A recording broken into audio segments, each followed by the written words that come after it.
जाहिर सी बात है मज़ा तो होगा ही। अरे इस गौसे पाक से निस्बत है इस तोशा को, क्या मज़ा ज़बरदस्त मज़ेदार है, क्योंकि वहाँ खाने की चीज़ है ना, इसलिए खाने की चीज़ है। मालिदा तोशे कादरिया लंगरे गौसिया चल रहा है, यहाँ तक खाना। गौसे आज़म 40 बरस तक इशा के वजू से फजर की नमाज पढ़ते रहे।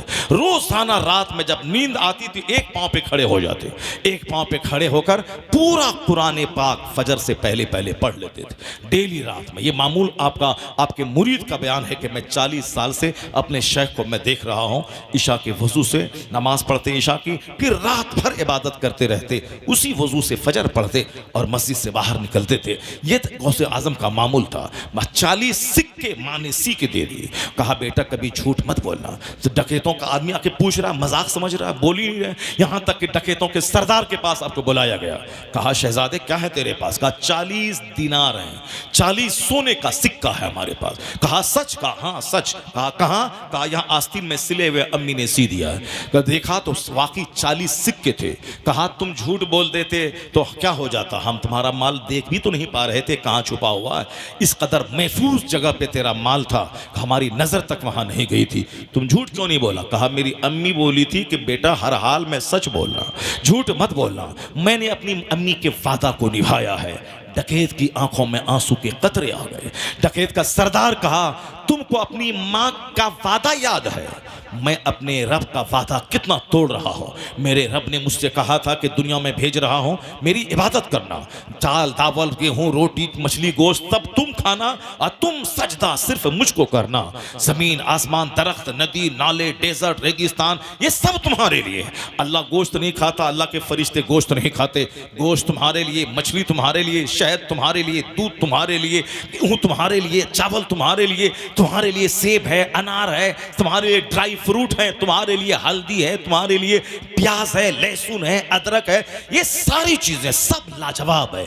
लहसुन कैंसर का इलाज है, अदरक जबरदस्त मैदे का इलाज है, सेब जबरदस्त इलाज है तमाम बीमारियों का, अनार अनार 100 बीमार, अनार जन्नती ग़िज़ा है, संतरा का कोई जवाब नहीं, केला कैल्शियम का कोई जवाब नहीं, दूध तो 80 साल के बुढ़ा और 80 मिनट का बच्चा सबके लिए मुफीद है।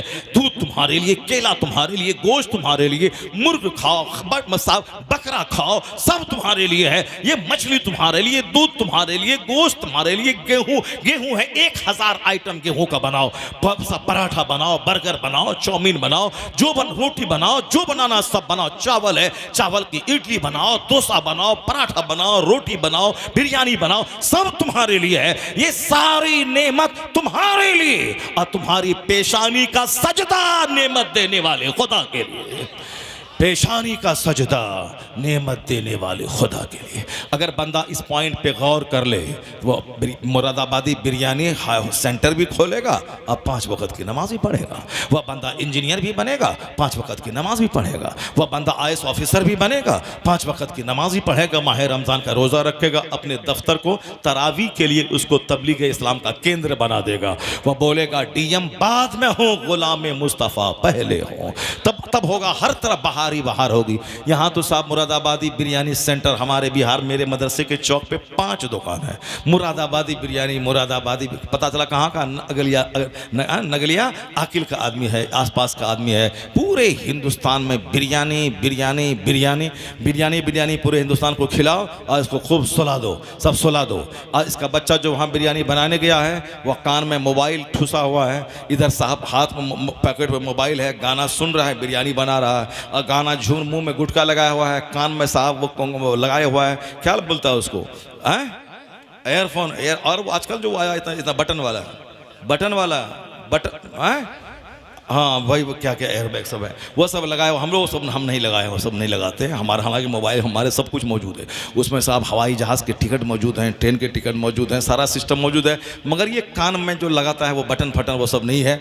और फिर हम अपनी तकरीर भी हम नहीं सुनते हैं, दूसरों की तकरीर सुनते हैं, कभी कभार कुछ हो गया तो कर सुन लिया। हमारी तकरीर हमारे भाई हमको भेजते हैं। ये अतहर तौफीक जो समाज सेवक और बहुत बड़ा ज़बरदस्त बाखला और पाले का लड़का, ये भेजता रहता है कभी कभी ये क्लिप आज़म खान के बारे में में, पंडित जी के बारे में ये सब भेजता रहता है, फला ट्रांसफार्मर लगवाए, वहाँ लगवाए, ये लगा, वो लगा, ये हुआ, उत्तर प्रदेश में क्या एक्टिविटीज़ चल रही हैं, वो सब भेजता रहता है, सब देख लेते हैं, एक नज़र में हो जाता है। बाकी हमको वो कान में लगा के सुनना नहीं आता है, इसी नाम भी उसका मालूम नहीं है कि वो क्या चीज़ है, वो क्या क्या चीज़ कहलाता है उसको। ये मुरादाबादी बिरयानी, अब सामने यहाँ मोबाइल है, कान में गाना चल रहा है, मुँह में गुटखा है, अब बिरयानी बना रहा है, उसी में गुटखा का थूक भी बिरयानी में गिर रहा है, उसी को सबको खिलाया जा रहा है। उसमें साहब मस्त है, उसमें रात के 10 बजे तक गाना सुनना है, उसके बाद आराम से सो जाना है, फिर फजर नहीं पढ़ना है, फिर उसी बिरयानी में लगे रहना है। यानी किस कदर दुनियादारी हो गई। एक तरफ दुनियादारी का मतलब बिजनेस करना, पैसा कमाना है, नमाज छूटा, रोजा छूटा, और गौसे पाक का लंगर की बात आई, अब लंगर खाना है, गौसे पाक का लंगर खाना है, लंगर पे नाश करना। सरकार गौसे आजम ने क्या कहा? माँ ने कहा है कि झूठ मत बोलना। 50-40 सिक्के की क्या हैसियत है? गौसे आजम का तेवर बता रहा था, 40 पहाड़ भी गोल्ड का कोई दे दे और कहे झूठ बोलो, ये पहाड़ तुझको मिल जाएगा। गौसे आजम समझा रहे थे, उस सोने के पहाड़ पे थूक तो दूंगा मगर जबान को झूठ से आलूदा नहीं करूंगा। ये है मेरा गौस। लंगर जरूरी नहीं है, या मालिदा तोशा खाना जरूरी नहीं है। गौसे आजम की 11वीं के दिन फातिहा करके अहद कर ले कि अब जो जिंदगी मेरी बची है, जो जिंदगी गई तो गई, जो गुनाह हो गए सबसे तौबा करता हूं, अब जो जिंदगी बची है मैं झूठ नहीं बोलूंगा, झूठ नहीं बोलूंगा।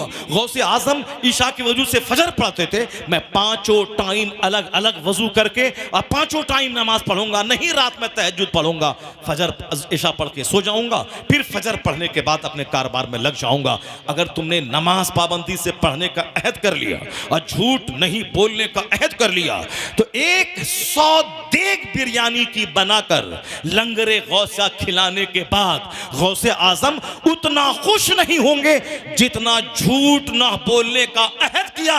इधर अहद करेगा, उधर गौसे आजम अपने मजार में खुश हो जाएंगे, उधर गौसे आजम का चेहरा मजार अनवर में खिल जाएगा, गुलाब की तरह मुस्कुराहट चेहरे पे जारी होगी, सीधा कादरी फैज से तुम्हारा घर मालामाल हो जाएगा। गौसे आजम लंगर से खुश नहीं होते हैं। गौसे आजम जिस इस्लाम की तबलीग सारी जिंदगी करते रहे, उस इस्लाम के उसूल और ज़ाब्ते पे अमल करने से गौसे आजम खुश होते हैं। क्योंकि गौसे आजम नाइबे रसूल बनकर जो इराक और पूरे जोन में जो मुर्दा दीन को जिंदा किया है, गौसे आजम का हिस्सा था। वो गौसे आजम ने 25 साल तक दरख्त के पत्तों को खाकर आपने अल्लाह की मार्फत का नूर जमा किया है। आपने 50-100 आलिमों के पास उनके दरवाजे पे जाके चराग में आग जला के अपने किताबों का मुताला करके आपने स्टडी करके आप आलिम बने। आलिम, हाफिज, कारी, मुफ्ती, जितने भी उलूम हैं सारी उलूम आपने हासिल किया। उसके बाद चले गए पहाड़ की तरफ, 25 साल तक दरियाओं सहराओं में जाके दरख्त के पत्तों, गिरी पड़ी सब्जी को खा करके 25 दिन नहीं, 25 महीना नहीं, 25 साल आपने गुजारा। फिर वहां से जब आए मैदान में, मस्जिद में नमाज, मस्जिद में इमामत शुरू की, खुतबा शुरू किया। पहले 5 आदमी तकरीर में रहते थे, फिर बढ़ते बढ़ते 70,000 का मजमा जमा होने लगा। 70,000 का मजमा का आखिरी आदमी भी उतनी ही आवाज से सुनता था जितनी आवाज से पहली सब में बैठा हुआ आदमी आपकी तकरीर सुनता था। 1000 किलोमीटर दूरी पे जो बुजुर्ग पहाड़ की गुफाओं में रहते थे, वो भी गौसे आजम की तकरीर को वहां से सुनते थे और उसको लिखते थे। 400 मौलाना दवात और कलम लेके गौसे पाक की महफिल में बैठते थे और वह सब गौसे पाक की तकरीर को नोट करते थे। आज 800 साल के बाद वह सारी तकरीरें आज भी किताबों की शक्ल में हमारे सामने मौजूद हैं। जो अल्लाह का वाली पहाड़ में बैठकर लिखता था, वो वहां से जब बगदाद 15 दिन के बाद आता, उस महफिल में मौजूद उलमा कराम की तहरीर से अपनी तहरीर मिलाता, एक हर्फ का फर्क न होता था। गौसे आजम की महफिल में कई लाशें निकलती थी। लोग तकरीर सुनने के बाद गरीबान फाड़ लेते थे, जंगल की तरफ भागने लगते थे। जब तड़प के कई लाशें निकलती थी, मर जाते थे। गौसे आजम वो नमक रोटी खाते थे। गौसे आजम रात भर जाकर अल्लाह की इबादत करते थे। एक बार मुरीद के घर गए, इलाके के सारे मालदार मुरीद आए, इतना तोहफा दिया कि गरीब का सारा घर भर गया।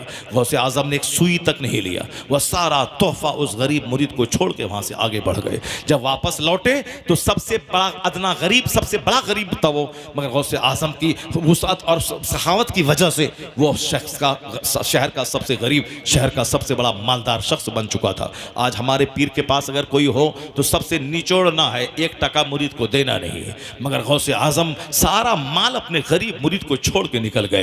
पीर का मतलब होता है बाप, बाप का मतलब होता है बच्चे को देने वाला, ना कि बेटे के सामने जलील होने वाला। पीरी मुरीदी की बात मैं इसीलिए कर रहा हूं क्योंकि लोग कुरान नहीं पढ़ते हैं, लोग हदीस नहीं पढ़ते हैं, लोग दरूद नहीं पढ़ते हैं, लोग कलमा नहीं पढ़ते, सिर्फ पीर के नाम पे जंग करते हैं, गीबत करते हैं, फला ऐसा है, फला ऐसा है, फला वैसा, फला ऐसा है। छोड़ दे गीबतों की सारी बातें, कुरान का मुताला कर। कुरान नूर है, कुरान पाक में सारे मसले का हल है। कुरान पाक से आंख जिंदा होती है, कुरान पाक की तिलावत से दिल जिंदा होता है, कुरान पाक की तिलावत से तमन्नाएं घटती हैं, कुरान पाक की तिलावत से बंदे को एक परफेक्ट मोमिन बनने का हौसला मिलता है। आपने सुना, मैंने कहा था सूरह यूसुफ के शुरू में अल्लाह ने कहा मैं अच्छी कहानी सुनाता हूं, और आखिर में अल्लाह ने कहा इन कहानियों में आंख खुलने की बातें हैं। वो बात वहीं रह गई, बीच में 2 घंटे की तकरीर हो गई। अब मैं वहीं शुरू करता हूं, वहीं से अब तकरीर शुरू करता हूं कि बेहतरीन कहानी वह सूरह यूसुफ में क्या है। जनाब यूसुफ को उनके भाइयों ने लिया, जाके कुएं में डाल दिया।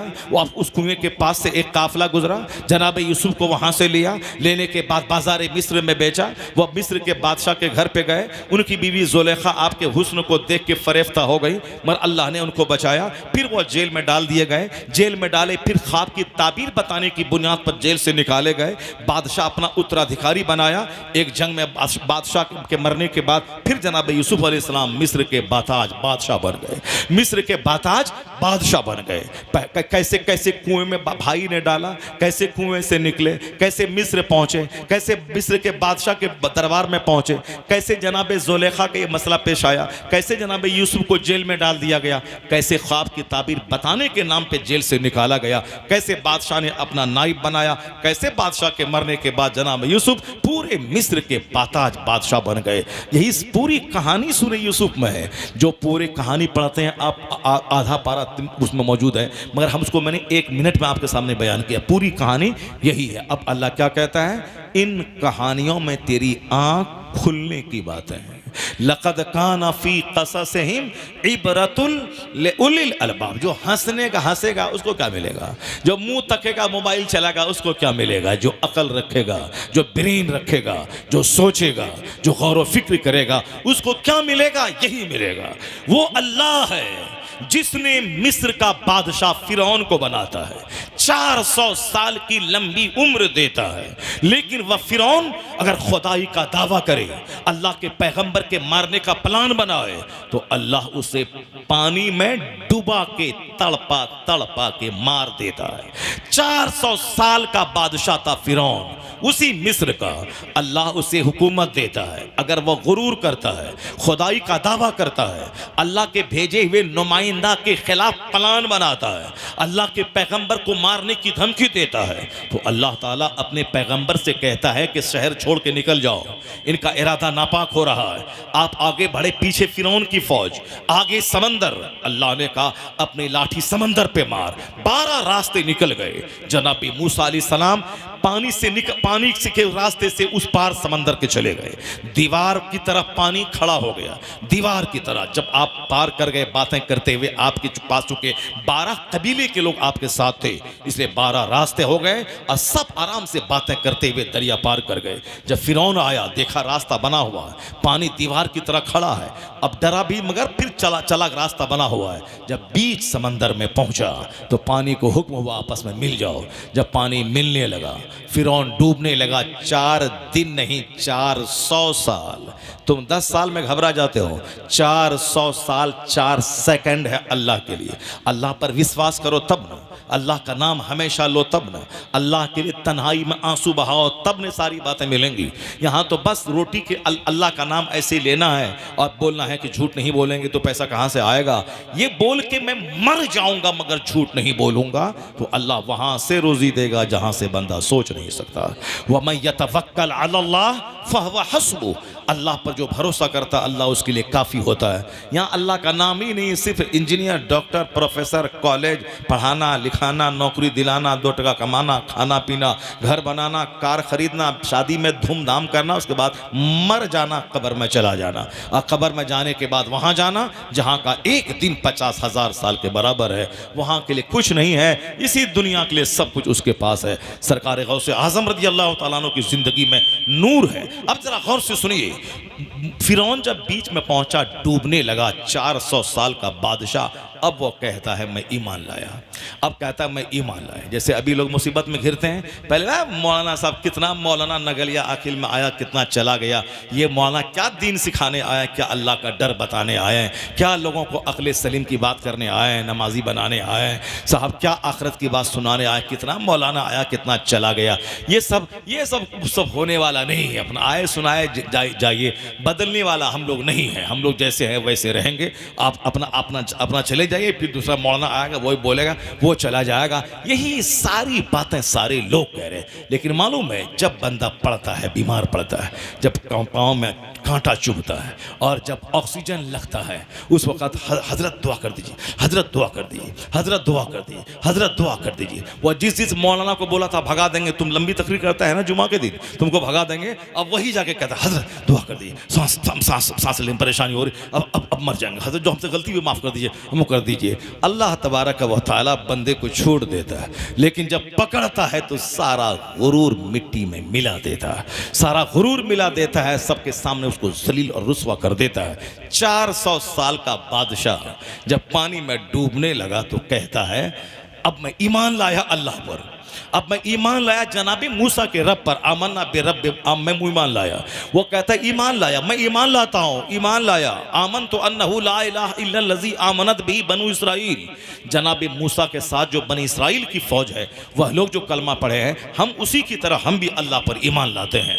अल्लाह कहता है अल आना वक़द असैत क़ब्लु व कुन्त मिनल मुफ़सिदीन, अभी ईमान लाता है, इससे पहले तो फसादी था, आज मैं तेरी लाश बचाऊंगा ताकि तुम्हारे बाद आने वाले लोग जान जाएं कि मगरूर का अंजाम क्या होता है।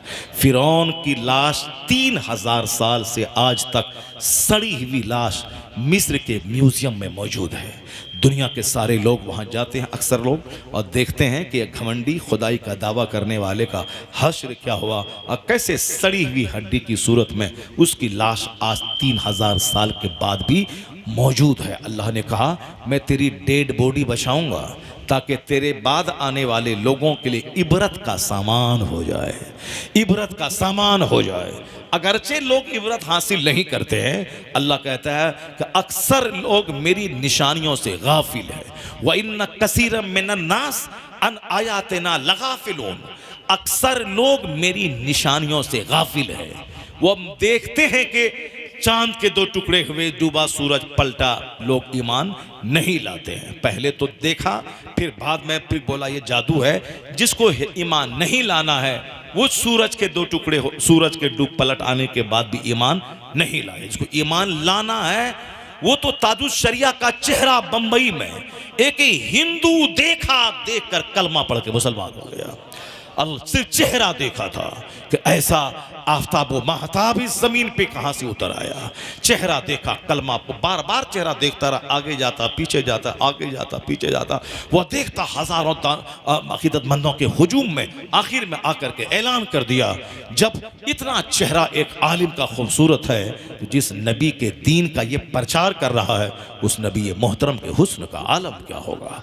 वो नबी मोहतरम कैसे, इस पर बेशुमार वाक़े थे। और ताजुश शरिया का अपना ख़ास दादा हुज्जतुल इस्लाम हामिद रज़ा खान जो आला हजरत का बड़ा बेटा था, वो इतने खूबसूरत थे कि बरेली में आज तक गवाह है कि बेशुमार हिंदू उनका चेहरा देखकर कलमा पढ़ के मुसलमान हो गए।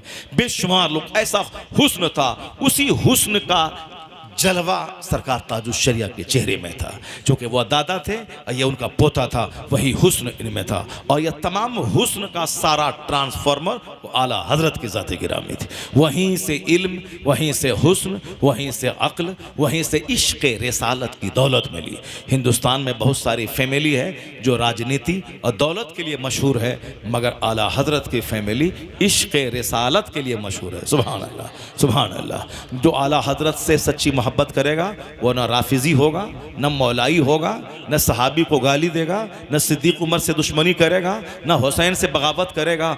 जो आला हजरत वाला होगा वो अल्लाह वाला होगा, रसूलुल्लाह वाला होगा, सिद्दीक उमर उस्मान वाला होगा, सहाबा वाला होगा, अहले बैत वाला होगा, हसन हुसैन फातिमा अली वाला होगा, अमीर मुआविया रज़ियल्लाहु ताला अन्हो वाला होगा, सारे सहाबा वाला होगा, इमाम आज़म वाला होगा, गौसे आज़म वाला होगा, गरीब नवाज वाला होगा, बाबा फरीद वाला होगा, साबिर पाक वाला होगा, वो सारे वली वाला होगा, फिर वो खुदा वाला होगा, जन्नत वाला बन जाएगा। इसलिए कहा कि आला हजरत ने कि अहले सुन्नत का है बेड़ा पार, असहाबे हुजूर नज्म है और नाव है इतरत रसूलुल्लाह की। जो आला हजरत से हटा वो तो डफली बजाएगा, कोई ताजिया उठाएगा, कोई फर्जी इमाम बाड़ा बनाएगा, कोई करबला बनाएगा, कोई सहाबी रसूल को गाली देगा, कोई इमाम आज़म की तौहीन करेगा। मगर इस दौर में परफेक्ट मोमिन की अलामत है मसलके आला हजरत। जो इतना कह दिया, अब दूसरा सवाल नहीं होगा कि अमीर मुआविया के बारे में तुम क्या बोलता है, और गौसे पाक के बारे में तेरा क्या अकीदा है, सिद्दीक उमर उस्मान अली के बारे में क्या अकीदा है। कुछ नहीं, मसलके आला हजरत आ गया, परफेक्ट मोमिन हो गया। सुभान अल्लाह। अब ये अल्लाह वाला, रसूल वाला, सहाबा वाला, अहले बैत वाला, सारे वलियों वाला हो जाएगा। अब जरा गौर से सुनिए, बात से बात पैदा होती है, उधर हम चले जाते हैं, वरना फिर 4-5 घंटे हो जाएंगे, फिर आप परेशान हो जाएंगे। हम जल्दी समेटना चाहते हैं कि समेट करके आपसे निकल जाएं, मगर समेट ही नहीं पाते हैं। देखिए कितना टाइम हो गया, 1 बज गया, 2.5 घंटे तो ऐसे ही हो गया, 2.5 घंटे हो गए। अब साहब कैसे क्या होगा। अब ज़रा थोड़ी देर और मैं आपका टाइम लेता हूँ। एक बार ज़ोर से बोलिए अस्सलातु वस्सलामु अलैका या रसूल अल्लाह। हाथ उठा के बोलिए ला इलाहा इल्लल्लाह मुहम्मदुर रसूलुल्लाह सल्लल्लाहु अलैहि वसल्लम। कल मैं गया था गाज़ीपुर बलिया, वहाँ लोग 1.5 घंटा तकरीर हमारी हुई, मगर वो जो जलसा कराने वाला संचालक था बोला हुजूर अब छोड़ दीजिए, हुजूर अब छोड़ दीजिए, और टाइम हो गया। मैंने कहा चलो ठीक है, टाइम हो गया। हमको पुर्जा दिया, हम 1.5 घंटा में बोल के बंद छोड़ दिए। कल की रात है, वो छोड़ दिया मैंने। अब उसके बाद फिर वो शायर को बुला लिया, चूँकि वो लोग नात सुनने वाला था, वो सब शायर को बुला लिया। पहले भी 1 घंटा सुना था, फिर बाद में अब सुनने लगा। तकरीर 1.5 घंटा जैसे तैसे बर्दाश्त किया, वो चला गया। उन लोगों को नगलिया आकिल का मजमा देखना चाहिए। अब देखना चाहिए कि हाँ 2.5 घंटे होने के बाद भी लोग तकरीर सुनने के मूड में हैं। सुभान अल्लाह। ये है क्यों, इसलिए कि वहाँ बलिया कितना दूर है, वो पूर्वी उत्तर प्रदेश है, और ये मुरादाबाद पश्चिमी उत्तर प्रदेश है। लखनऊ से पूरब वाला आदमी नात ढेर सुनता है, लखनऊ से पश्चिम वाला आदमी कुरान हदीस ढेर सुनता है। सुभान अल्लाह। क्यों, इसलिए कि वो बरेली वहाँ से दूर है, मुरादाबाद से बरेली नज़दीक है। सुभान अल्लाह, सुभान अल्लाह। वहाँ आला हजरत की गुंबद से फैज़ चलता है, इसलिए यहाँ पे इंजीनियर की खेती नहीं होती है नगलिया आकिल में, हाफिज़ कुरान की खेती होती है। सुभान अल्लाह, सुभान अल्लाह। हाँ, अब तुम डीएम बन जाओ, एसपी बन जाओ, 50 करोड़ कमा लो, कब्र में वो इंजीनियर बनना काम नहीं आएगा, हाफिज़ कुरान बनना काम आएगा। इसीलिए समाज में अगर हाफिज़ कुरान हर घर में अगर बन जाए नगलिया आकिल में, तो ये नहीं बोलना कि हाफिज़ बन गया खाएगा क्या, हाफिज़ बन गया खाएगा क्या, ये बोलता है काफिर, सब बोलता है। मुसलमान नहीं बोलता हाफिज़ बन गया खाएगा। मुसलमान ये बोलता है कि जब जो दीन का काम नहीं करता है वो भी खाता है, जो अल्लाह के दीन का काम करेगा वह बेदीनों से अच्छा खाएगा। सुभान अल्लाह, बेदीनों से अच्छा खाएगा। आला हजरत को गवर्नमेंट की नौकरी नहीं थी, मगर आज 100 साल के बाद करोड़ों मुसलमानों की आंखों का तारा है। हुज्जतुल इस्लाम मुफ्ती आज़म हिंद को न सरकारी नौकरी नहीं थी, मगर आज इंतकाल के 50-60 साल गुजर जाने के बाद भी करोड़ों मुसलमानों के बाताज रहनुमा है वो। ताजुश शरिया के इंतकाल के भी 6-7 साल हो रहे हैं, लेकिन सारी दुनिया ने उनका जनाजा देखा। न अमेरिका का कोई उद्योगपति जाते जाते इतनी भीड़ लगा सका, न हिंदुस्तान का कोई वजीर आज़म जाते जाते उतनी भीड़ लगा सका जितनी भीड़ 50 ममालिक के 1 करोड़ के करीब लोगों को बोला कि ताजुश शरिया भीड़ लगा के चले गए और बता दिया कि सुन्नियत को न खतरा पहले था, न आज है, न क़यामत तक रहेगा। लोगों ने कहा था सुन्नी घट रहे हैं, तो जनाजे का जुलूस का करोड़ का मजमा बता दिया कि जनाजे का जुलूस बता रहा है कि सुन्नियत को कोई खतरा न पहले था, न है, न क़यामत तक रहेगा। ताजुश शरिया इतना ज़्यादा सफ़र किया हवाई जहाज़ का जितना सफ़र कोई प्राइम मिनिस्टर न किया होगा। अभी अफ्रीका, अभी अमेरिका, अभी हॉलैंड, अभी मलेशिया, अभी सिंगापुर, अभी उनका बेटा असद रज़ा खां कायदे मिल्लत, अभी 12वीं शरीफ के मौके से पहले वो कहाँ थे, मलेशिया में थे, इंडोनेशिया में, कभी अभी अफ्रीका में, कभी अमेरिका में, कभी लंदन में, कभी कहाँ, जहाँ के बारे में प्रधानमंत्री मोदी जी सोचे तक नहीं होंगे कि हमको जाना है। अब वहाँ ताजुश शरिया का बेटा वहाँ घूम रहा है, वहाँ जा रही। पंडित जी का कौन वैल्यू है? पंडित जी अमेरिका नहीं गया होगा, मगर हमारा कायदे मिल्लत कितने बार अमेरिका गया, Malaysia, Indonesia, Sri Lanka, Australia, Belgium, Norway, Canada, कहाँ कहाँ हमारा कायदे मिल्लत जा रहा है। तो असल में वज़ीर आज़म उत्तर प्रदेश का कायदे मिल्लत है वो तो पंडित जी वहाँ लखनऊ में बैठे हुए हैं, मगर असल में रूहानी वज़ीर आला तो वही है, बरेली बैठा हुआ है, वही है असल में। हिंदुस्तान का असल वज़ीर आज़म तो गरीब नवाज हैं जो वहाँ अजमेर में बैठ करके पूरे भारत पर शासन कर रहे हैं। मैं ये कह रहा था कि उनको सरकारी नौकरी नहीं थी,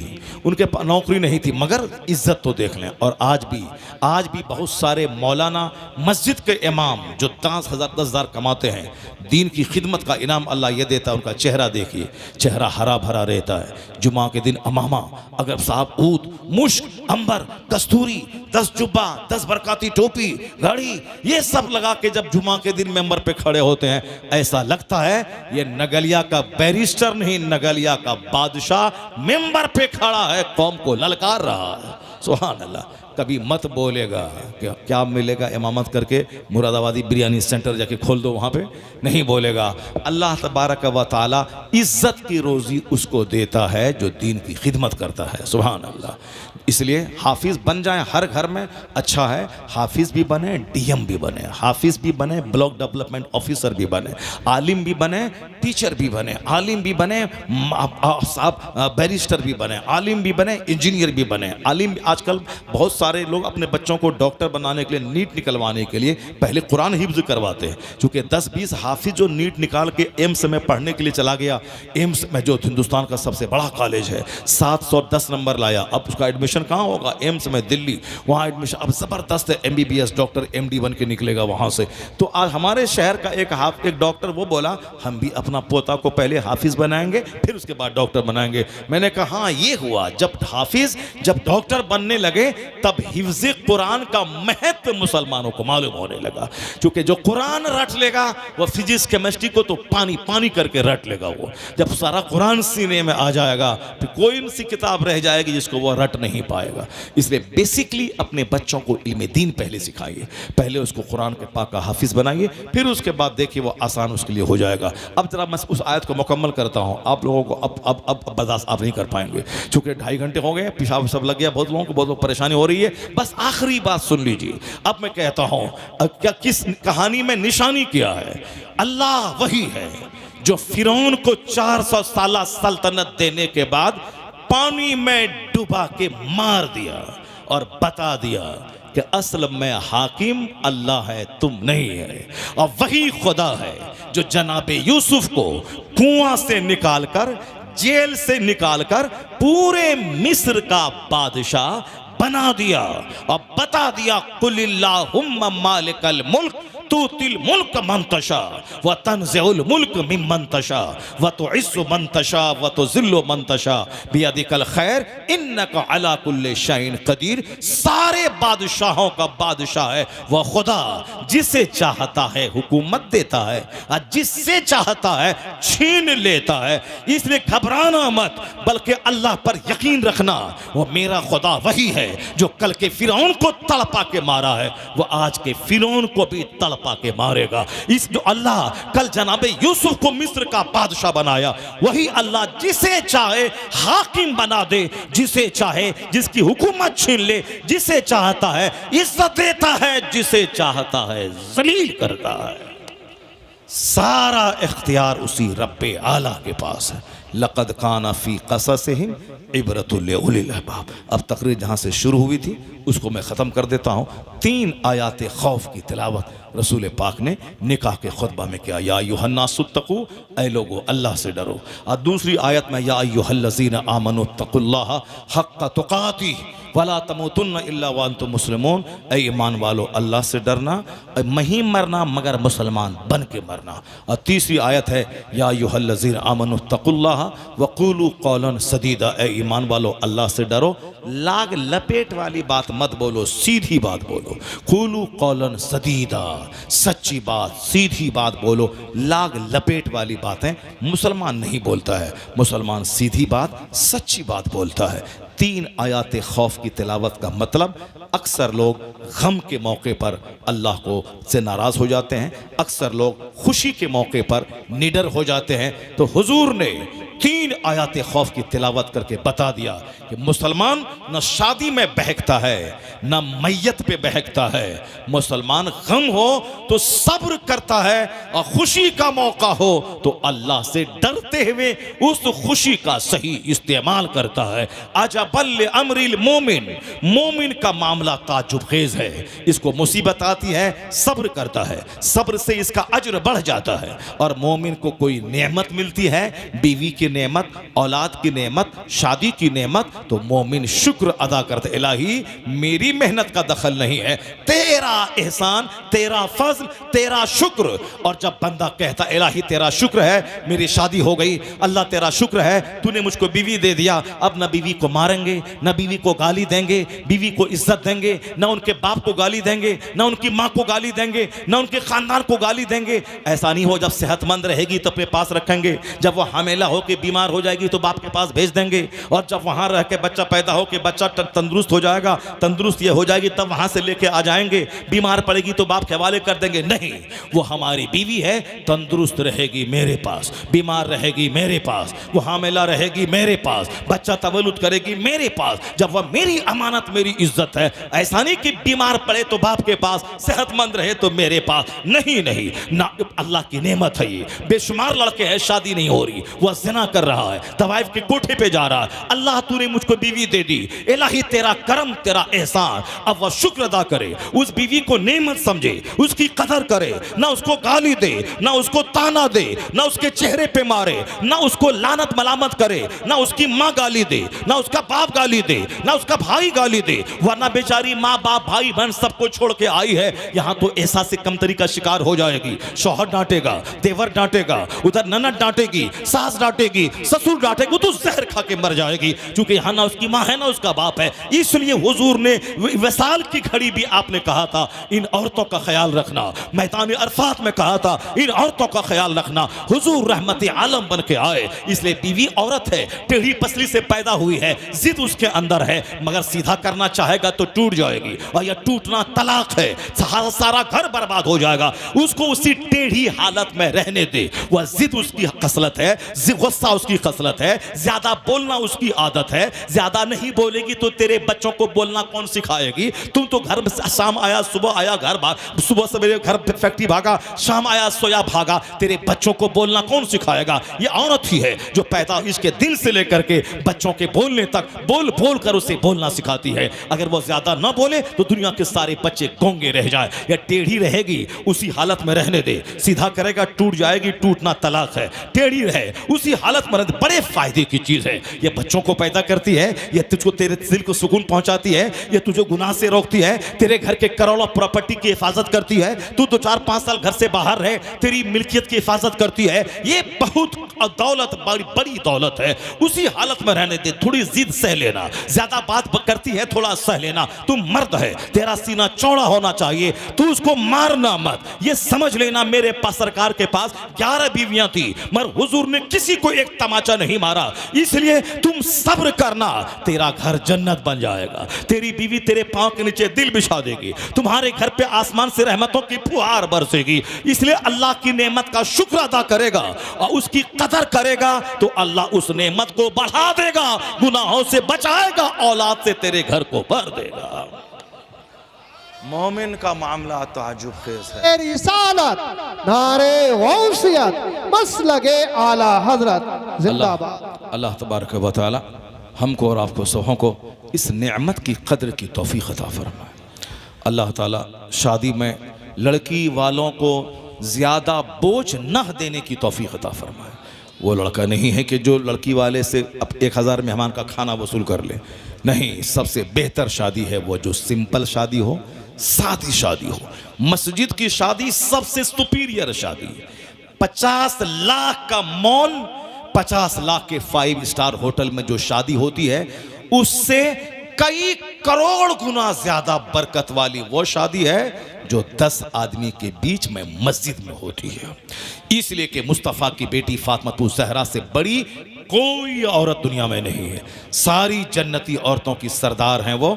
उनकी शादी 10-20 लोगों के बीच में मस्जिद नबवी में मुस्तफ़ा ने कर दी। सुभान अल्लाह। अब क़यामत तक की कोई औरत फातिमा ज़हरा की कनीज़ बने बगैर जन्नत नहीं जाएगी। फातिमा ज़हरा की कनीज़ बनना होगा। तो इन कनीज़ों की जो मलका हैं, मलका की शादी मस्जिद में हो रही है और कनीज़ की शादी में 50 लाख 1 करोड़ के खर्च हो रहे हैं। 10 दिन नहीं होते कि तलाक हो रही है, 10 दिन नहीं होते कि खोला का मुकदमा दर्ज हो रहा है, 1 महीना होते होते सारा कर्म हो रहा है, 1 साल होते होते केस मुकदमा लड़ाई झगड़ा तलाक पे निकाह टूट रहा है। सिर्फ शादी को महंगी बनाने, मुस्तफ़ा की सुन्नत से हट के शादी करने, हुजूर के फरमान को ताक पे रखने का नतीजा है कि शादी अब क्या हो, गैर मुस्तहकम हो गई है। शादी टूटना ज़्यादा है, मजबूत होना कम हो गया है। इसलिए खिलाफ़े पैगंबर कसे रह गुज़ीद कि हरगिज़ बमंसिल न ख़ाहद रसीद। अपने नफ्स की ग़ुलामी मत कीजिए, मुस्तफ़ा की ग़ुलामी कीजिए। शादी को बोझ मत बनाइए, शादी को सिंपल बनाइए। बारात में 400-500 मत जाइए, 5-6 आदमी जाके शादी करके दुल्हन को लेके आइए। मस्जिद में कंपलसरीली निकाह को फ़रोग दीजिए। वलीमा के नाम पे नुमाइश को जगह मत दीजिए। जिसके पास जितनी हैसियत है वलीमा मुनासिब हो। अमीर अगर 10 हैं उसमें 5 गरीब भी शामिल रहें, क्योंकि हदीस में आया इन्ना शर्रल वलीमा, सबसे बुरा वलीमा वो है जिसमें अगनिया को बुलाया जाए, फ़ुक़रा को छोड़ दिया जाए। सबसे बुरा वलीमा, सबसे अच्छा वलीमा वो है जिसमें अमीर भी शरीक हों, गरीब भी शरीक हों, और जो सहल सिंपल आसान बोझ नहीं हो। शादी इतना आसान हो कि ज़िना मुश्किल हो जाए। वरना आज ज़िना एक बर्गर पे, एक चाउमीन पे, एक डब्बा मिठाई पे ज़िना हो रहा है। शादी 50 करोड़ 50 लाख 20 लाख की शादी हो रही। इसलिए शादी की उम्र थी 18 साल, शादी हो रही 48 साल। 2 साल में बुढ़िया हो रही हैं औरतें। ये मर्द 54 साल में राहुल गांधी की तरह जो ब्याह करेगा, 54 साल में तो बुढ़ा हो जाता है आदमी। तो अब वो 18 साल में जो शादी किया, जब 5 बच्चे का बाप हो गया। हम शादी के 23 साल में, हमारी उम्र अभी 54 हो रही है, राहुल गांधी की उम्र भी 54 है। हमारे पास 7 बेटे हैं, 4 बेटियां 3 बेटे हैं। 2 बेटी की शादी होगी, 4 बेटी मौलाना। 2 बेटी की शादी होने अब होगी। वो 3 बेटा छोटा, वो तीनों पढ़ रहा है स्कूल में। तीनों को बनाना है मौलाना, इंजीनियर बनाना है, मौलाना बनाना है। तो हम इंजीनियर के बाप बन जाएंगे। 4 बेटी और हम नाना भी बन गए, क्योंकि हम एक नाती, दो नतनी हो गई, 2 नवासा हमको हो गया। अब वो अकेले फिर रहे, राहुल गांधी अकेले मारे फिर रहे। अब कश्मीर, यहाँ हरियाणा, बिहार, पंजाब, अब बीवी ही नहीं, और यहाँ हमारे पास 7 औलाद होगी उसी 54 साल में। इसीलिए ज़्यादा लंबी उम्र में शादी करोगे, या तो औरत बूढ़ी हो जाएगी, तुम झाल बजाओगे, या तो फिर तुम बूढ़ा हो जाओगे, औरत तुम्हारी बेचारी परेशान हो जाएगी। इसलिए फिट टाइम है 18 से लेके 21, 22, 25 तक बस शादी करो।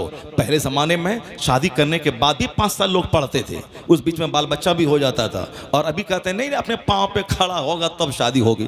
पाँव पे खड़ा होने के चक्कर में बुढ़ा हो जाएगा, और 2 साल में बच्चा होगा, उम्र हो गई 70 साल, 2 साल का बच्चा छोड़ के मरेगा, तरस जाएगा। शादी करो 18 साल में, ताकि 36 साल के जब तुम हो जाओ तो 18 साल का तेरा बेटा जवान हो जाए, तेरा पार्टनर हो जाए, और दोनों मिल के मेहनत करो, खूब कमाओ, खूब दीन में खर्चा करो, खूब आराम से रहो, दुनिया में भी आराम से रहो और जन्नत में आराम से चले जाओ। अल्लाह तबारक व तआला हम सबों को अपने नबी की ग़ुलामी की तौफ़ीक़ अता फ़रमाए, नफ़सानी ख्वाहिशात से बचने की तौफ़ीक़ अता फ़रमाए, शादी बियाह हर मौके पर हुज़ूर की सुन्नतों का ख्याल रखने की तौफ़ीक़ अता फ़रमाए। आमीन व आखिरु दावाना अनिल हम्दुलिल्लाहि रब्बिल आलमीन।